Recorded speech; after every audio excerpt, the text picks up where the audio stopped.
मुखियार ये गई चीज का पता कर डिग पई आ। मेरी लत्त टुट गई, मेथों नहीं टुरिया जाता। लगे मेरी लत्त टुट गई है, मैं बड़ी आवाज आ रहा पुत्र के टुर गए। तियां ते लड़ लगी हुई पुत्र वे तियां ने एक पुत्र वो शादी की है, वो भतीजी लई है, वो भतीजी ने चारा मारिया, ओ सियालकोट रह गई। ठीक हो रही है वो, मैं रोटी पानी वो पेशाब चाड़ा मैनू बांदियां बूंदियां ने मावां तियां मैनू लै जांदियां ने चुक के जगह डोली च पा के।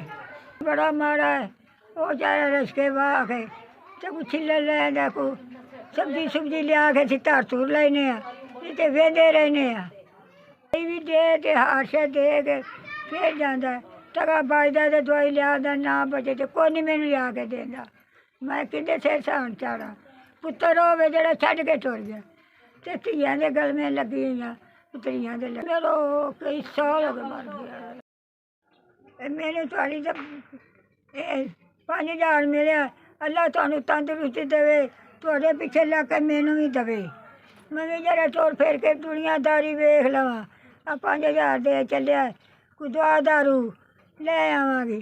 अल्लाह तुहानू तंदरुस्ती देवे, अल्लाह जींदे जागदे रहो, जींदे जागदे रहन। किसी के पिछे मैनू भी रब तंदरुस्ती देवे, जेह्ड़ा दे के चले उन्होंने भी रब तंदरुस्ती देवे।